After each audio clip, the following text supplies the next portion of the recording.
दोस्तों, वैसे तो साउथ सिनेमा हमें कभी निराश नहीं करता, लेकिन आज जो मूवी मैं आपके सामने लेकर आया हूँ वो तेलुगु सिनेमा की एक बहुत ही बेहतरीन मूवी होने के साथ साथ अपने आप में एक डिफरेंट और यूनिक कॉन्सेप्ट पर बेस्ड है, जिसे हाल ही में बड़े पर्दे पर रिलीज किया गया है। इसलिए मैं बिना किसी लंबे इंट्रोडक्शन के शुरू करता हूँ आज की ये मूवी, जिसका नाम है विरूपक्षा और इसका हिंदी में अर्थ होता है डरावनी आंखें। शुरुआत होती है 1979 से, जहां रुद्रवनम गांव की हवेली में एक आदमी और उसकी पैरालाइज्ड बीवी एक मरी हुई बच्ची को बीच में रखकर किसी तरह की विशेष पूजा और मंत्रों का उच्चारण कर रहे होते हैं। इस बीच वहां पहुंच जाते हैं गांव के लोग, जो उस दृश्य को देखकर घबरा जाते हैं। काला जादू होते देख वो उस आदमी और औरत को बेहद पीटते हैं और अंत में एक पेड़ से बांध देते हैं। इस बीच उन दोनों का बेटा सभी को ऐसा करने से रोकता है, लेकिन कोई उसकी नहीं सुनता। वहीं वो आदमी और उसकी बीवी ऐसी हालत में भी मंत्रों का उच्चारण करते रहते हैं, जिसके बाद गांव के लोग दोनों के ऊपर मिट्टी का तेल डालकर उनको जिंदा जला देते हैं। मरते मरते वो औरत गांव वालों को श्राप देती है कि बहुत ही जल्द ये गांव एक कब्रिस्तान में बदल जाएगा। खैर, अगले दिन सरपंच हरीश और गांव के लोग मिलकर उस लड़के को एक अनाथालय में भर्ती करवा आते हैं, जहां हम देखते हैं कि वो लड़का भी अपने कमरे में बैठे बैठे खिड़की के बाहर देखकर किसी तरह के मंत्र पढ़ते रहता है। अब सीन शिफ्ट होता है पूरे 12 साल बाद उस गाँव में, जहाँ एक बूढ़ा आदमी अपने खेत में रखवाली के लिए रात को पहरेदारी देने जाता है। तभी एक कौवा वहां आ जाता है और जोर जोर से चिल्लाने लगता है। वो आदमी काफी देर तक इंतजार करता है और फिर जब वो उसको भगाने के लिए उठता है, तभी वो कौवा उस आदमी पर हमला कर देता है। अगले दिन जब उसका लड़का उसको देखने के लिए खेत पर आता है, तो वो आदमी वहाँ मौजूद नहीं होता। खैर, अब सीन शिफ्ट होता है एक हफ्ते बाद, जहां सूर्या नाम का एक लड़का अपनी माँ और अपने भाई के साथ उस गांव में आते हैं। दरअसल उसकी माँ की काफी जमीन उस गांव में होती है, जिस पर गांव वाले अब स्कूल बनाना चाहते हैं, इसलिए वो उस जमीन को गांव वालों को देने के लिए आती है। गांव में प्रवेश करने से पहले सूर्या की कार पर एक मरा हुआ कौवा आकर टकरा जाता है, जिसको देखकर उसकी माँ घबरा जाती है और उसको एक अपशगुन बताती है। हालांकि सूर्या इसको नजरअंदाज करता है और कौवे को हटाकर गाँव की तरफ बढ़ जाता है। उधर गाँव में पुजारी कुछ ही दिनों में होने वाले एक त्योहार का मुहूर्त निकाल रहा होता है, जहां वो गांव में मौजूद एक प्राचीन ग्रंथ का सहारा लेता है। दरअसल इस गांव में उनके पूर्वज द्वारा लिखा हुआ एक ग्रंथ होता है, जिसमें हर चीज का समाधान लिखा होता है। लेकिन जब भी कोई समस्या या खुशी का समय आता है, तो ये पुजारी उसी ग्रंथ में देखकर सब कुछ पता करता है और फिर वही बात गाँव वाले भी मानते हैं। खैर, सूर्या अब गाँव पहुँच चुका है, जहाँ वो अपनी एक दूर की बड़ी बहन पार्वती के घर आता है। हम देखते हैं कि पार्वती के एक कान में दिक्कत है, जिसमें वो बार बार दवाई डालती रहती है। अब उसी दिन रात को सूर्या अपने भाई के साथ ठंडी हवा खा रहा होता है कि तभी वो देखता है कि एक लड़की अपने मुंह पर कपड़ा बांधकर एक मुर्गे को चुरा ले जाती है। इस बीच एक गांव वाला उसे देखकर चोर चोर चिल्लाने लगता है। सूर्या उसको अकेले में पकड़ लेता है और उसको चोरी ना करने के लिए कहता है, लेकिन वो लड़की वहां से उसको चकमा देकर भाग जाती है। अगले दिन सूर्या अपनी माँ के साथ गांव के सरपंच हरीश के घर जाता है, क्योंकि उसकी माँ को जमीन बेचने के लिए सरपंच से मिलना जरूरी होता है। इतने दिनों बाद आने की वजह से हरीश सूर्या और उसकी फैमिली को खाना खाने के लिए कहता है। थोड़ी देर बाद हरीश की बेटी नंदनी वहां आती है, जिसे देखकर सूर्या हैरान हो जाता है, क्योंकि कल रात जिस मुर्गी चोर लड़की से उसकी मुलाकात हुई थी, ठीक वैसी ही खुशबू नंदनी के पास से भी आ रही होती है। मौका पाकर वो अकेले में नंदनी से रात के बारे में पूछता है, जिस पर नंदनी कहती है कि उस मुर्गे ने मेरे मुर्गे को हरा दिया था, इसलिए उसका बदला लेने के लिए मैंने वो मुर्गा चोरी कर लिया। सूर्या उससे चोरी किए हुए मुर्गे के बारे में पूछता है, तो वो हंसकर बोलती है कि वो तो तुम खा गए, अभी अंदर जो चिकन तुमने खाया है वो उसी मुर्गे का तो था। ये सब बातें दोनों को एक दूसरे के करीब ले आती हैं और वो दोनों नजरों ही नजरों में एक दूसरे से प्यार कर बैठते हैं। अगले सीन में हमें एक डॉक्टर को दिखाया जाता है, जो नंदनी को एक इंजेक्शन देने आता है, क्योंकि उसको बचपन से ही मिर्गी की बीमारी थी,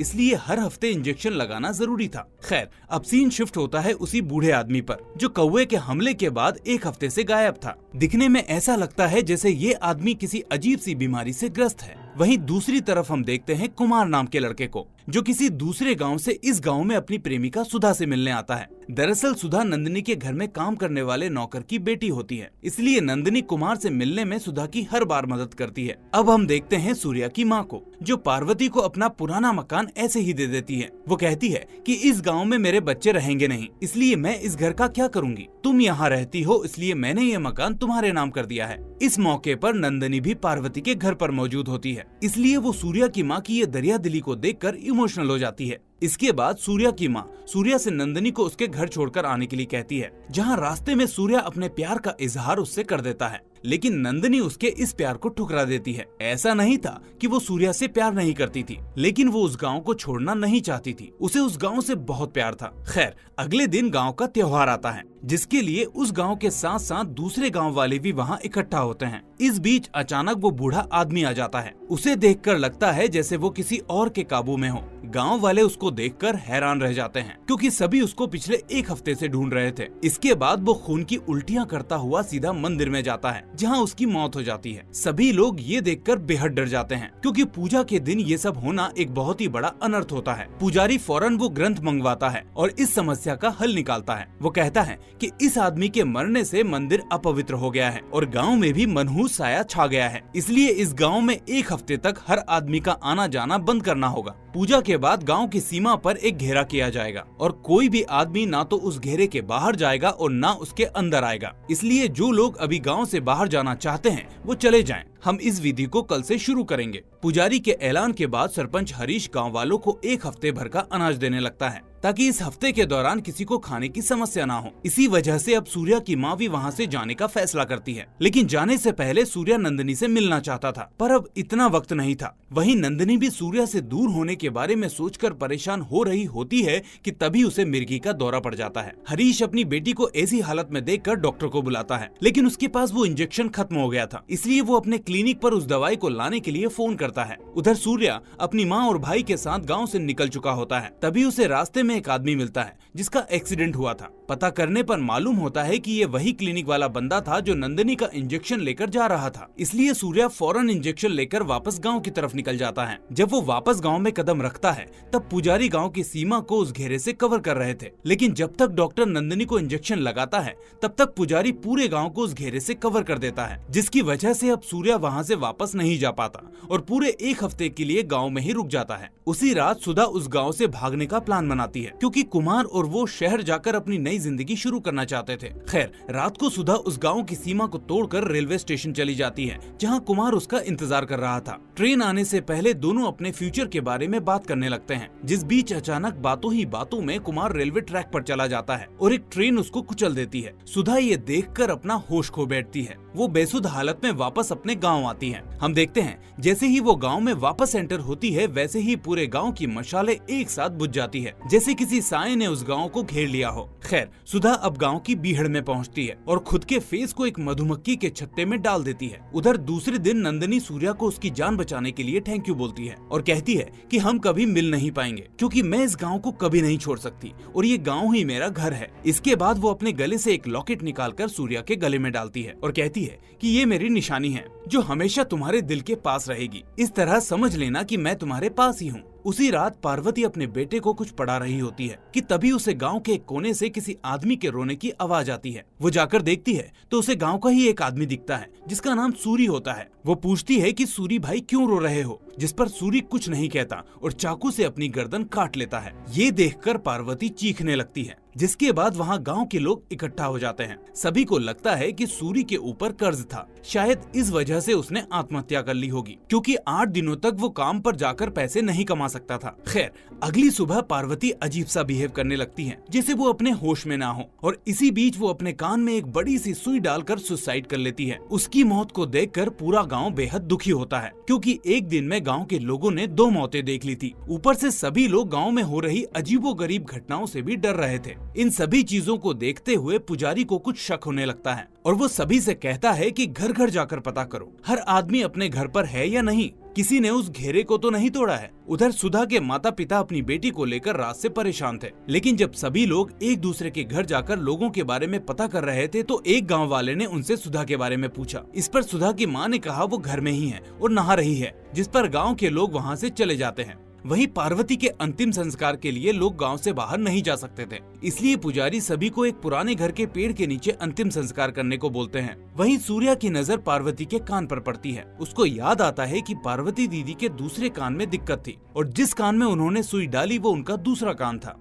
इसलिए वो समझ जाता है कि ये कोई सुसाइड नहीं है। वहीं गांव के बाहर एक अघोरी बाबा मरे हुए कौवे को देखता है। उसकी आंख में देखकर उसे पता चलता है कि सामने वाले गांव में कोई साया है, इसलिए वो गांव की ओर चला आता है। वहां आकर वो सभी से कहता है कि तुम्हारा ये घेरा अब किसी काम का नहीं है, किसी ने इसको तोड़ा है और अब तुम सभी सेफ नहीं हो, इसलिए मुझे तुम्हारी मदद करने दो। लेकिन पुजारी उसकी मदद लेने से इनकार कर देता है। वो कहता है कि गांव में सभी लोग मौजूद हैं और कोई भी बाहर नहीं गया है, इसलिए हम इस मामले को खुद ही देख लेंगे। इसके बाद सूर्या और वो डॉक्टर इस बात की छानबीन करने लगते हैं कि आखिर लोग सुसाइड क्यों कर रहे हैं। और तभी रास्ते में उन्हें एक अजीब सी स्मेल आती है और पता करने पर उन्हें सुधा की लाश मिलती है, जिसे देखकर दोनों के रोंगटे खड़े हो जाते हैं। सूर्या तभी सुधा के बैग की तलाशी लेता है और उसे उसमें ट्रेन की टिकट मिलती है। वो उसे देखकर समझ जाता है कि शायद सुधा कुमार के साथ भागने वाली थी, इसलिए वो रेलवे स्टेशन पर कॉल कर उसकी ट्रेवल हिस्ट्री के बारे में पूछता है और उसे पता चलता है कि कुमार की मौत तो उसी रात हो गई थी, जिसके बाद सुधा स्टेशन से पता नहीं कहां चली गई। अब सूर्या को सारी कड़ियां मिलती हुई नजर आती हैं। वो फौरन पुजारी के पास पहुंचता है और उन्हें बताता है कि यहाँ एक सिलसिला चल रहा है। उस घेरे को तोड़कर सुधा पहले कुमार के पास गई, जहाँ कुमार को ट्रेन ने कुचला तो सुधा गाँव वापस आ गई और यहाँ आकर उसकी मौत को सूरी ने देखा तो सूरी ने सुसाइड की और उसको मरते हुए पार्वती दीदी ने देखा तो उन्होंने भी सुसाइड कर ली। इसलिए अब अगला नंबर उसका है जिसने पार्वती दीदी को मौत के बाद सबसे पहले देखा था। तभी सूर्या को पता चलता है कि पार्वती को सबसे पहले नंदिनी ने मरते हुए देखा था, इसलिए वो सीधा नंदिनी के घर की तरफ भागता है। वहाँ जाकर वो देखता है कि नंदिनी एक पुराने घर के कुएं के ऊपर अजीब तरीके से खड़ी है और इससे पहले कि वो कुछ कह पाता नंदिनी उसमें छलांग लगा देती है। अब सूर्या उसको निकालता है पर नंदिनी को दौरे पड़ने लगते हैं, लेकिन डॉक्टर उसकी तबीयत को संभाल लेता है। उधर पुजारी सभी को बताता है कि सुधा के घेरे तोड़ने की वजह से उस औरत का श्राप इस गांव पर असर कर रहा है और उसकी आत्मा सभी के ऊपर हावी हो रही है, इसलिए जल्द ही इसका उपाय करना होगा। तभी सूर्या डॉक्टर से पूछता है कि आखिर ये किस औरत की बात कर रहे हैं, जिस पर वो बताता है कि 12 साल पहले इस गांव में एक महामारी फैल गई थी, जिसकी वजह से धीरे धीरे सभी बच्चों की मौत हो रही थी, लेकिन कोई भी उस महामारी को रोक नहीं पा रहा था। इसी बीच गांव में वेंकटा नाम का आदमी अपनी फैमिली के साथ रहने आया था। थोड़े दिनों बाद वो अपनी हवेली में एक मरी हुई बच्ची को लेकर तंत्र विद्या कर रहा था, जिसको देखकर गांव वालों ने अंदाजा लगा लिया कि उसके काले जादू की वजह से ही गांव से वो महामारी नहीं जा रही थी। इसलिए सभी ने उसको और उसकी बीवी को जिंदा जला दिया और उसके बेटे को अनाथालय में भर्ती करवा दिया। मरते वक्त उस औरत ने जो श्राप दिया था, पुजारी उसी श्राप की बात कर रहा था। उस घटना के बाद कई दिनों तक हवेली से आवाजें आती रहीं, जिसके बाद पुजारी ने कुछ लोगों के साथ मिलकर पूजा की और हवेली के गेट को मंत्रों से बंद कर दिया। तब से आवाजें आना भी बंद हो गयी। अब सूर्या ये सुनकर डॉक्टर के साथ उस हवेली में चला आता है, क्योंकि उसे लगता है कि जहाँ से ये सब शुरू हुआ है वहीं से इसका हल भी मिलेगा। अंदर जाकर उसे पता चलता है कि कोई उस हवेली में रिसेंटली आया हुआ था, क्योंकि वहाँ का सामान अस्त व्यस्त पड़ा था पर वहाँ धूल नहीं थी। इसका मतलब कोई वहाँ साफ सफाई कर रहा था। वहाँ उसे वेंकटा और उसकी फैमिली की फोटो दिखती है। सूर्या को तभी वहाँ एक डायरी भी मिलती है, जिसमें वेंकटा ने काफी रिसर्च करके लिखा होता है। उसने ये साबित कर लिया होता है कि अगर सही मंत्र और विधि का उपयोग किया जाए तो किसी भी मरे हुए इंसान में उसकी आत्मा को एक निश्चित समय के अंदर वापस बॉडी में बुलाया जा सकता है। वहीं दूसरी तरफ पुजारी अपने ग्रंथ में उस श्राप से लड़ने का रास्ता खोजता है। वो कहता है कि नंदिनी को एक बड़ी लकड़ी की पेटी में बंद करके इस तरह से जिंदा जलाना होगा कि कोई उसकी मौत को देख ना पाए, ताकि उस औरत की आत्मा मुक्त हो सके। और ऐसा करने के लिए गांव वाले जैसे ही नंदिनी को लेकर आते हैं, वैसे ही सूर्या वहां पहुंचकर सभी से लड़ने लगता है। वो कहता है कि मेरे होते हुए नंदिनी को कोई हाथ नहीं लगा सकता और आप मुझे 8 घंटे दीजिए, मैं गाँव को इस श्राप से मुक्त करने का रास्ता ढूंढ लूंगा। इतना कहकर वो वहाँ से जाने लगता है और डॉक्टर से कहता है कि इस सब के पीछे वेंकटा के बेटे का हाथ हो सकता है, इसलिए मैं अनाथालय जा रहा हूँ। वहीं रास्ते में उसे दूसरे गांव के लोग रोक लेते हैं, क्योंकि वो नहीं चाहते कि उस गांव में चल रहा श्राप उनके गांव पर भी आ जाए। लेकिन सूर्या वहाँ से अपनी गाड़ी लेकर तेजी से निकल जाता है और अनाथालय पहुँचता है। वहाँ उसे पता चलता है कि वो अनाथालय तो बहुत पहले ही बंद हो चुका था। उसे वहाँ की ओनर बताती है कि वेंकटा के लड़के का नाम भैरवा था, जो किसी से बात नहीं करता था। हर वक्त वो किसी न किसी मंत्र को गुनगुनाता रहता था और सिर्फ कौओं से बातें करता था, इसलिए सभी उसकी इन अजीब हरकतों से परेशान थे। वो बार बार अपने कमरे से चला जाता और रात को वापस आ जाता। इसलिए जब एक दिन मेरे पति ने उससे ऐसा करने का कारण पूछा तो उसने मेरे पति पर कोई जादू कर दिया और उनको आज तक पैरालिसिस है। उस दिन के बाद भैरवा कभी वापस नहीं आया और हमने भी उसकी तलाश नहीं की। ये सुनकर सूर्या जंगल की तरफ उसकी तलाश में निकल पड़ता है। वहाँ उसे एक जगह बहुत सारे अघोरी दिखते हैं जो कोई विशेष पूजा कर रहे थे। सभी सूर्या को मंत्रों से उनके पास आने से रोकते हैं, लेकिन लेकिन उस पर कोई भी मंत्र काम नहीं करता, जिसके बाद वो सब उसके साथ हाथापाई करने लगते हैं। लेकिन तभी उन अघोरियों का सरदार सभी से उसको छोड़ने के लिए कहता है। ये वही अघोरी होता है जो गाँव में आया था। सूर्या उसको सारी बात बताता है तो अघोरी हैरान रह जाता है। वो कहता है कि कलयुग में इस सिद्धि को पाने के लिए बहुत ही कठोर मेहनत और जिगर चाहिए, लेकिन अगर सच में कोई इसको कर रहा है तो वो बहुत ही शक्तिशाली है। वो सूर्या से कहता है कि ऐसी सिद्धि को पाने के लिए ऐसे आदमी को किसी गुप्त ठिकाने की जरूरत पड़ी होगी जहाँ एक परिंदा भी ना आ सके। इसलिए वो सूर्या को एक गुफा के अंदर लेकर जाता है और वहाँ उन्हें जो मिलता है उसे देखकर अघोरी के होश उड़ जाते हैं। सूर्या को वहाँ वही मार्क्स दिखते हैं जो वेंकटा की रिसर्च बुक में थे। इसका मतलब भैरवा ही वहाँ आकर अपनी सिद्धि हासिल कर रहा था और अब उसके पास ऐसी शक्ति थी जिससे वो सिर्फ आंखों के जरिए किसी के भी शरीर में मौत पहुँचा सकता था। इसी बीच सूर्या को एक ग्रंथ मिलता है जिसको देखकर वो और ज्यादा घबरा जाता है। उसे पता चलता है कि ये ग्रंथ गाँव का असली ग्रंथ है और जो वहाँ पुजारी के पास है वो एक फेक ग्रंथ है। इसका मतलब गांव में कोई ऐसा आदमी मौजूद है जो भैरवा का साथ दे रहा था और उसने ये सब करने में उसकी मदद की थी। तभी उसे एक बैग दिखाई देता है जिसमें उसे एक लड़के की फोटो और आईडी मिलती है और ये लड़का कोई और नहीं कुमार होता है। यहाँ उसे कुमार का पूरा नाम पता चलता है जो होता है भैरवा कुमार। अब धीरे धीरे सूर्या और अघोरी को सब कुछ समझ में आने लगता है। अघोरी कहता है कि कुमार ही भैरवा है जिसने पहले सुधा को अपने जाल में फंसाया, फिर जानबूझकर आत्महत्या की और अब एक एक करके सभी की बॉडी में जाकर उनको मार रहा है। उसने ये सिद्धि हासिल कर ली है। तभी अघोरी कहता है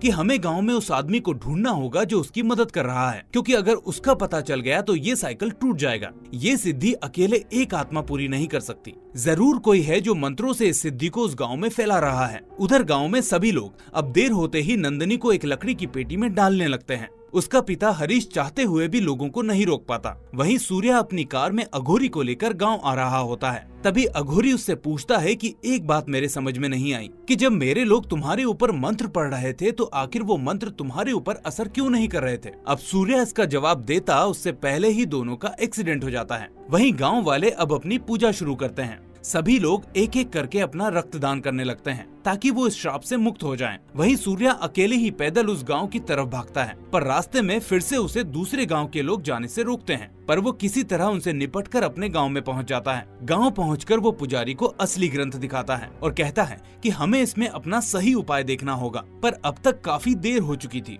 वो नोटिस करता है कि गांव के सभी लोग अब भैरवा की आत्मा के वश में थे, क्योंकि उसने गलत ग्रंथ के जरिए एक ऐसी विधि को करवा दिया था जिससे गाँव वाले उल्टा उसके वश में हो गए थे। इतनी देर में अघोरी वहाँ आता है और नंदिनी को उस घेरे के अंदर जाकर आजाद करने की कोशिश करता है, पर वो उस घेरे को तोड़ नहीं पाता क्योंकि भैरवा की आत्मा बहुत ज्यादा ताकतवर थी। इसके बाद वो सूर्या से कहता है कि मैं नंदिनी को इस आत्मा से छुड़ाने की कोशिश करता हूँ, लेकिन तुम तब तक उस आदमी को ढूंढो जो अभी तक भैरवा की मदद कर रहा है। सूर्या सभी गाँव वालों को ध्यान से देखता है, जिसमें उसे सरपंच हरीश दिखाई नहीं देता, इसलिए वो उसके घर जाता है जहाँ उसे एक तहखाना दिखता है। नीचे जाने पर उसे मरी हुई मुर्गियाँ और कुछ पूजा का सामान मिलता है। इसका मतलब वहाँ कोई तंत्र विद्या की गई थी। इसके बाद सूर्या को वहाँ एक तस्वीर मिलती है जिसके बारे में अब हरीश खुलासा करता है, और दोस्तों वो जो बताता है उसे सुनकर आपके रोंगटे खड़े हो जाएंगे।